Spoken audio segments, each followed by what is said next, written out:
ഇടുക്കി ചെറുതോണിയിൽ 2.5 വയസ്സുള്ള കുഞ്ഞിനെയും മുത്തശ്ശിയെയും പെട്രോൾ ഒഴിച്ച് തീകൊളുത്തിയ സംഭവത്തിൽ പ്രതിയെ പിടികൂടാൻ കഴിയാതെ പോലീസ്.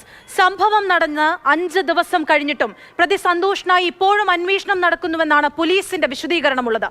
പൊള്ളലേറ്റ കുഞ്ഞിന്റെയും മുത്തശ്ശിയുടെയും നില അതീവ ഗുരുതരമായി തുടരുകയാണ്.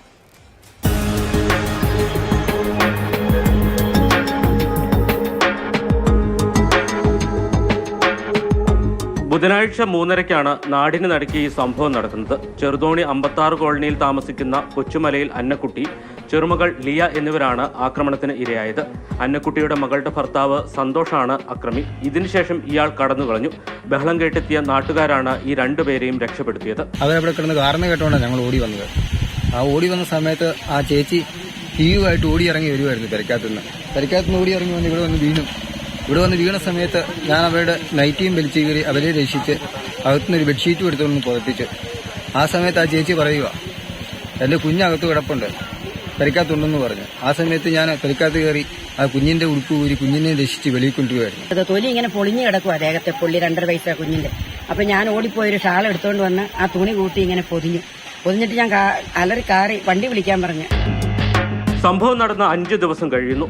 പ്രതിയെ കണ്ടെത്താൻ ഇതുവരെ പോലീസിന് കഴിഞ്ഞിട്ടില്ല. പ്രതി തമിഴ്നാട്ടിലേക്ക് കടന്നതായി പോലീസ് സംശയിക്കുന്നുണ്ട്. കഴിഞ്ഞ 2 ദിവസമായി പോലീസ് തമിഴ്നാട്ടിൽ പരിശോധനകൾ നടത്തുന്നുണ്ടെങ്കിലും ഇതുവരെ ഫലം കണ്ടിട്ടില്ല.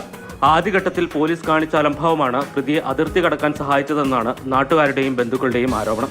ഞങ്ങൾ പോലീസിനെ അറിയിച്ചിട്ട് പോലീസ് വരാത്ത ഈ പൊള്ളിയത് മാത്രം തന്നെയല്ല, ഇതിനു മുമ്പ് പ്രശ്നങ്ങളുണ്ടായാലും ഞങ്ങൾ അറിയിച്ച അവർ വരികയാണ്. ഈ പോലീസുകാർ എന്തുകൊണ്ടാണ് കൈ ഒഴിഞ്ഞ് ഇങ്ങനെ മാറി നിൽക്കുന്നതിന്റെ കാര്യം എന്താണ് അത് ഞങ്ങൾക്ക് മനസ്സിലാകണം. ബാലാവകാശ കമ്മീഷൻ അടക്കമുള്ളവരും പ്രശ്നത്തിൽ ഇതുവരെ ഇടപെട്ടിട്ടില്ല. ഇവര് തീരെ പാവങ്ങളായിട്ടാണോ, ആരും ചോദിക്കാനും പറയാനും ഇല്ലാഞ്ഞിട്ടാണോ, ഇവരുടെ കാര്യത്തിലൊന്നും ഈ ദയനീയമായിട്ട് കുട്ടിയൊക്കെ ആശുപത്രി കിടക്കുന്നു, ഒരാൾ തിരിഞ്ഞു പോലും നോക്കാനുണ്ടായിട്ടില്ല. ആക്രമണത്തിനിരയായ അന്നമ്മയും ലിയയും അതീവ ഗുരുതരാവസ്ഥയിൽ കോട്ടയം മെഡിക്കൽ കോളേജിൽ ചികിത്സയിലാണ്. ശരീരത്തിൽ 30% പൊള്ളലേറ്റിരിക്കുന്നത്. എന്നാൽ ഏറെ നേരം വിഷപ്പുക ശ്വസിച്ചതാണ് ഇരുവരുടെയും ജീവന് ഭീഷണിയായി മാറിയിരിക്കുന്നത്.